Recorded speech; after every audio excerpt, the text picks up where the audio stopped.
Hello, my wonderful, beautiful friends. Guys, welcome back to another episode of r/entitled people. Where in this episode, you'll hear the most outrageously entitled stories ever, since the last episode on the channel, guys.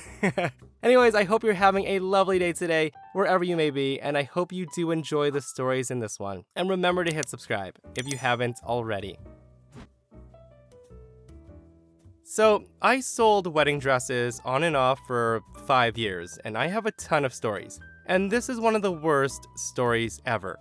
And yeah, it'll seem fake because it's so outlandish, but I assure you it's not. This is an old story, from about a year and a half ago before I retired. So at this point, I was about 2 months from leaving as I was entering my senior year of college. And before this, I had thought I'd seen it all. In my time there, I've run into 2 bridezillas, but this one takes the cake. Now, to set the scene, the bride had come in a month before and picked out her wedding dress, and mom was in to pick out her dress. Now, normal appointments for the mother of the bride are about an hour long, but this mother was there for 3 hours, and nothing has worked. She then says, "I'm really disappointed in the lack of options. Nothing is fancy enough for my daughter's wedding. Don't you know what you're doing?" I tell her, "I'm sorry ma'am, but I've shown you everything that your daughter has recommended, in every color that you can get." The mom then tells me, "Listen, between you and me, it's really my day. I'm the mother of the bride. I need to look the best." So hearing that, I chuckled and said, "Oh, okay, usually the bride is to look the best on her wedding day, but mom's important too." She then looks at me and says, "Well, aren't you a little smartass? I want to speak to your manager now." So I go and fill my manager in on the situation. And at this point, the mother of the bride has walked over to the wedding dresses. The manager approaches her and says, "How can I help you?" She says, "First off, you can start by firing that employee. Then, you can tell me which one of these wedding dresses I can order in blue." The manager tells her, "We don't have any dresses you can order in blue." She then says, Yeah, I'm gonna pretend I didn't hear that. I don't think you realize that you must accommodate me as my daughter's getting married. I need to look the best." He tells her it's actually the bride's wedding. "Why don't you come back with your daughter and we can help you find another dress?" She says, "No, this wedding is as much mine as it is my daughter's. If you can't get me exactly what I want, I'll just take this one for free for the trouble you're putting me through." The manager then tells her, "That's an $1,800 ball gown. I'm not giving it to you for free." So at this point, I've snuck off to call the bride. I'm loyal. I had no qualms about telling her what's going on, and the bride was mortified. She wanted her mom to get out, so she races over. 20 minutes later, she gets there, and a huge argument erupts in the store. She says, "Mom, stop. We talked about this." Mom then says, "I raised you. I get to wear whatever I want at your wedding, and they will pay for it." "No, you don't. If this keeps up, you won't be invited to the wedding." Now, I've come back at this point, and I realize that the mother is holding an identical copy of her kid's dress. The mom, seeing me, goes into a rage and says, You did this. You should have kept your mouth shut." She then throws the ball gown at me and comes after me. My manager steps in her way to prevent her from attacking me and basically body checks her. We call the police, and the mother is escorted out with charges, and the bride apologizes. She comes in after the wedding and says her mom wasn't invited and now she has a restraining order against her. Guys, I have read a ton of bridezilla stories, but not many involving the mom. It's ridiculous how she made it all about herself. My wedding day. I gave birth to you and raised you, so this should be my day, etc., etc. It sounds to me like someone is a little bit jealous of her daughter, but I do have to wonder how she took the news when her own daughter uninvited her to the wedding. I'm actually scared to know. So many years ago, we moved to another country, so when it was time to decide what was packed into a shipping container, we put a lot of stuff to the side, as we knew all of our stuff would not fit in the container. We had a double garage, so we parked the cars in the driveway for over a week, and started to put things aside to plan a garage sale.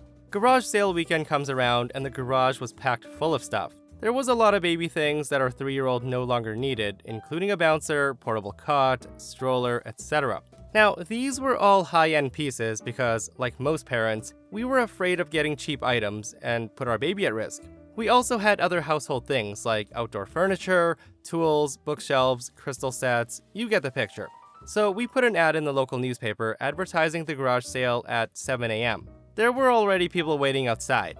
The prices were all reasonable because we wanted to sell everything in the garage, and for the most part, the garage was emptying nicely. The baby items were sitting along one wall when a woman comes in. She asked how much for the baby items, and I told her the bouncer's $10, the portable cot is $40, and the stroller is $20. She then told me that that's too expensive for old things, and she'll give me $10 for everything. I told her, no, these items are all in good condition, and the prices are fair. And that's when the woman slips up and says, I own a secondhand store, and I'm telling you, you're asking too much. I tell her, oh, now I see. You want my stuff for next to nothing so you can make money from my things in your store. You can have all 3 things for $50, or you can leave. She then proceeds to pick up those 3 items, telling me that $10 is more than enough, and that's all she's giving me. I told her unless she had $50 for those things, that she could put them down and get out of my garage. She then puts them down and informs me that she'll be back in a couple of hours when these items are still here, and she'll retract her $10 offer and give me $5 for all of them. She then tells me that I might as well give her all of these items for $10 right now, and I told her once again to get out and to not come back. The garage sale was wrapping up in the afternoon, and we had made a decent amount of money selling the old items. There were a few odds and ends left, which we planned on giving to our friends. The baby items were still there, so I called my friend, who recently became a grandmother, and asked if she'd like them. My friend was thrilled, as her son and daughter-in-law both worked, and she'd be looking after her grandchild during the day. This meant that she would have her own set of things for the baby in her home, making it easier for her son and the daughter-in-law. So just as my friend is loading the items in her car, the woman comes back. She sees my friend loading the stuff in her car and says, "Hey, what are you doing? She was gonna sell me those things. I was here a few hours ago." I tell the woman, I'm sorry, they're no longer for sale. She then asked me, how much did you con this poor person for? I then tell her, free. I'm giving it to her because she's my friend. She says, you can't do that. I was here this morning. I should be the first one to get this stuff. I even offered you $10 for them. I told her, actually, I can. These are still mine, and I can do whatever the heck I want with them, including giving them away for free. She said, you would rather give them away for free than make $10? Do you not like money? I saw them first. You know the rules of selling. First in, first served. So I then tell her, there's also a thing called paying a fair price, and you refused my price, so see ya. I then waved goodbye to my friend, and the lady was still following me. She tries to go into my garage to see what else is left, but I hit the remote to close the door. In the end, my friend wanted to thank us for giving her these baby items, so once our house was all packed up, she invited us over for dinner a few times so we wouldn't have to eat takeout every night. As far as I was concerned, that was a beautiful trade-off. I totally agree. It was a much better decision to give the friend those items for free than that lowballing Karen who probably would have resold it for double in her thrift store. Because to me, it's much better to help a friend in need than to sell to someone looking to make a quick buck off your stuff. My family and I moved back to my home country, New Zealand, a few years ago, and brought over all of our animals. One of our cats became an outdoor cat and wandered into our neighbor's gardens, but she would always come back home that night. But one night, we noticed that she didn't come back, but we thought it was a fluke. One night became 1 week, and 1 week became a month, and by then, we had already called around our close neighbors and printed out posters. So, my sister was walking home from school one day, and happened to see our cat in a neighbor's window, and called our parents. My mother and I went to their home and confronted them about it. Our neighbors consisted of one mother, one father, and a little girl who's about 7 years old. Apparently what had happened was that she wandered into their garden, and the neighbor's daughter managed to catch her and wanted to keep her, despite our cat wearing a collar. The parents allowed her to keep our cat and replaced her collar with a new one. When my mother demanded that they give her back, our neighbor obviously refused and tried to twist the story to make it our fault because we didn't offer to sell our cat to them when we moved in. Now, I don't even know how a person can be that delusional. The mother claimed that it was unfair to her precious baby that we didn't offer to give them our cat because her daughter was younger than my sister and I. She then said that our cat and her child had formed a bond blessed by God, and that my mom would burn in the lowest depths of hell if she were to break that bond. Now at that point, I had enough and called our cat, and the second she appeared, I grabbed her and ran away. The mother and child started to scream like banshees, so my mother followed after me. The crazy neighbor ended up calling the police and said that we stole their cat. The cops showed up at our door along with her on the sidewalk screaming and demanding that we give their cat back. But the funny thing is, they forgot that microchips exist, so when we brought that up, the woman got all quiet and stopped shouting that it was her cat. And that was all the proof the police needed to see that she was ours. We did tell our neighbors who have cats to make sure to watch out for them. So with that post, I do wonder if the neighbor was charged for stealing the cat from OP's family and calling the police over it. Can you guys imagine though, stealing someone's cat, and then when the owner takes it back, you call the police on them? Like, that is seriously some craziness going on. And a bond blessed by God, I'm pretty sure God would not allow a bond like that to be created when you've clearly stolen someone's beloved pet. So going through the comments, this one person actually stole someone's cat and actually got away with it. This person says, I stole a person's cat and I regret nothing. I watched their cat, constantly pregnant, covered in fleas and riddled with worms. The cat wasn't allowed into the person's house, so her babies died pretty soon after birth. During her last pregnancy, she came to my house and had her babies in my underwear drawer. So I then went to my neighbor and said, I am taking the cat, okay? And the girl was like, fine. And that was the end. Damn good cat with damn good babies. Okay, so last week, I started a job as a teacher. Here's some background to start off with. I teach English at the school, and while the school accepts kids between 18 months and 12 years, my students are between the ages of 2 and 5. The school I work at only teaches English and has different levels based on your child's ability, where the teacher can use discretion to decide if the child can go faster or needs to slow down. And because of the virus that's going around, the school also has mostly one-on-one sessions now. I have this kid who we'll call Daniel. He's a 3-year-old boy with a local Chinese father and a mother who is traditionally Chinese. Where I live, English is the primary language of most people, though the command of English is a little skewed with plenty of slang. Now, Daniel's father could speak in Mandarin to his wife, the entitled mother. The entitled mother, however, could not speak any English at all and was Mandarin speaking only. Now, this is where problem number 1 is. While I'm local Chinese, I grew up with English-speaking parents and grandparents, which means that I almost have no command of Mandarin, even though I studied it as a second language for 12 years. Once I was out of school, my brain wrung out any knowledge of Mandarin like water out of a sponge. I can speak it at a barely conversational level, but I can't explain anything in depth. So the second lesson that Daniel came in for was also my first day of working there. While I was briefed on the entitled mother, as she had been the one to sign D up for lessons, I was told by my coworker that Daniel's father would be the one dropping him off and picking him up. Now, that was good news for me because when we let the child go at the end of the lesson, we do take a few minutes to go through with the parents on what the child learned, what they did well, what they can improve on, along with any recommendations for them like speeding up or slowing down. It's hard for me to explain any of that in Mandarin, so if Daniel's father was the one coming to pick him up, then talking to him was pretty simple. Unfortunately for me, that was absolutely not the case. On Daniel's first lesson with me, the entitled mother was the one dropping him off. He was only 3 years old, so we were doing a foundation class with him where we basically teach him 1 letter per hour-long class. We would teach him how to say and write it, what sound the letter makes, and some simple words that start with said letter.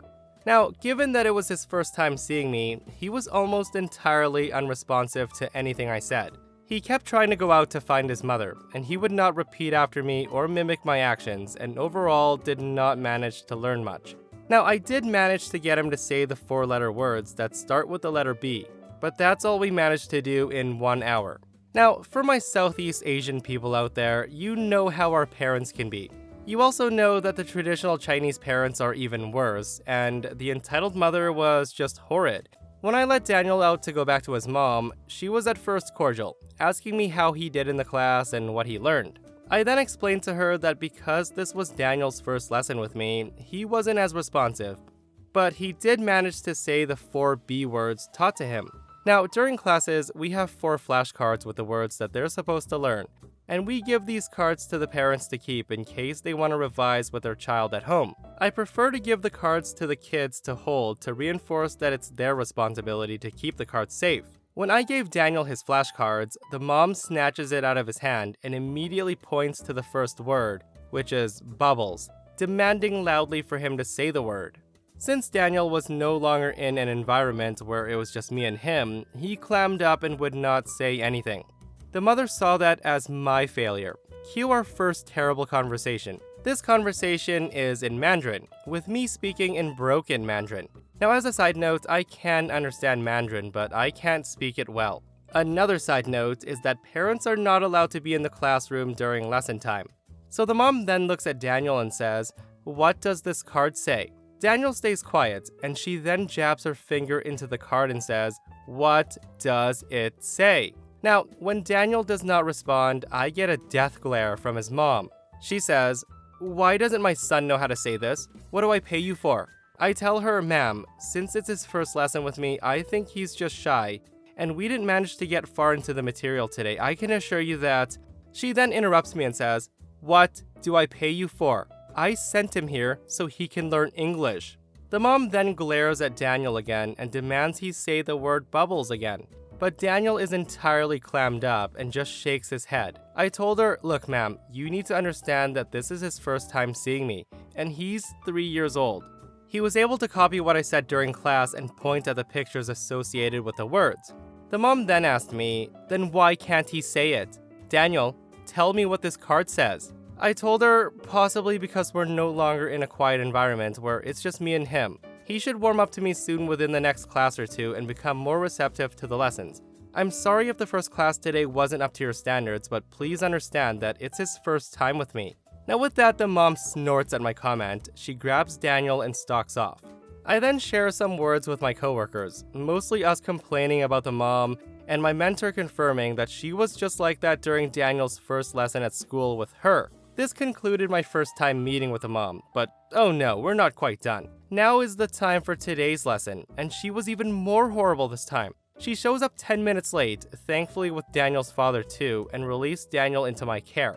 Today's lesson, I taught him the letter C, including the words car, cat, cow, and crab. He was a lot more receptive, now that I figured out that he was just more into physical actions and was able to say all 4 words, plus match the words to the pictures.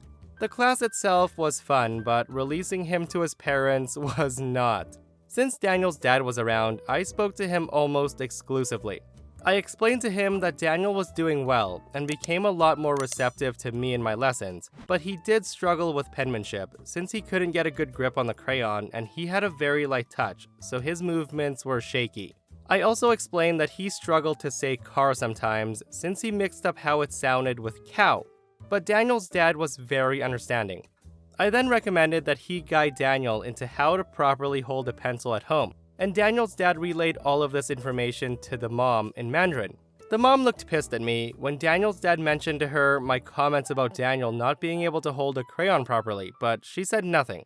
The school also gives the child the activity book to bring home, and Daniel's book today had a page with a car drawing that you cut out. Now, my coworker had cut out the entire page, so she could cut out the car itself with ease, and the car was colored in by Daniel. The mother only noticed a bit of the page that was still in the book, and she blew a fuse. She says, "Where's this page? How can you give him such a terrible book, huh? Where's the page? Why did you give my son something so terribly made?" I tell her, "Ma'am, that page was cut out because there was a paper car cutout that we needed to use. Here, the car is right here." I flip the book over to the front page, where Daniel's messily colored car cutout was tucked between the cover and the first page. She then says, "Oh, so he couldn't even color it properly? Huh, I wonder why I'm even paying you, when you can't even teach him how to color a picture." Now let me say, teaching kids how to hold a pencil is not my job. It's the parents' duty, and if they only expect him to practice every Saturday, that's their problem. It sounds nasty, but it's true. At this point, I'm exclusively speaking to Daniel's dad and barely even looking at the mom. The mom has gone back to jabbing her finger at the flashcards, demanding Daniel say what the words are. She then shakes the car flashcard in front of his face and says, "Say it. Say what this word is." Now Daniel is visibly stressed, clutching his toy car and staring at his mom but saying nothing. I decide to intervene. I then point to Daniel's car in his hands and says, "Hey, do you know what this is?" Daniel immediately flashes me a big grin, and he says, "Car." I then clap for him and give him a high five, offering Mom a smile that only makes her scowl deeper. Pretty sure her muzzle lines and crow's feet are permanent now. I also noticed that anytime she talks, Daniel's dad looks at her with such tiredness in his eyes, like he's regretting his marriage now. I finish explaining to Daniel's dad on my recommendation for him to practice his penmanship at home, and he thanks me while the entitled mother grabs Daniel's wrist and yanks him off. Stalking off. The school admin apologizes to me for even convincing mom to sign Daniel up, saying he knew she was gonna be trouble during the sign-up process. I just say, it's fine. I pack up and leave. Now, 3 hours later, I'm sitting here writing this, thinking if the entitled mom keeps her trash behavior up, she's gonna grow up with a son that hates her. I can't believe I have to see them every Saturday now. I hope she pulls Daniel out, even though I love him dearly. The mom is just gonna keep making trouble every single week and find some reason to throw a tantrum. Being a teacher is such a great place for finding entitled parents like this, and I'm sure I'll have something new next week when I see her again. Guys, this story breaks my heart. Like, that mom needs to relax a little bit. Your kid is only 3 years old. So OP does come into the comment section and he explains it and says, sadly, this is a deeply rooted societal issue. This is not just, look how good my child is. This is, look how good the other kids are. You are either better than them or a worthless waste of time spent parenting an absolute failure. And that, my friends, brings us to another end of our /entitled people. Guys, I hope you didn't shake your heads too hard at the stories today. If you enjoyed the stories, do hit that like button. And if you missed the last episode of our /entitled people, a Karen pretends to be a cop to arrest OP at a public playground. Check it out if you haven't, and I'll see you guys in the next one. And as always, Steve-O loves you.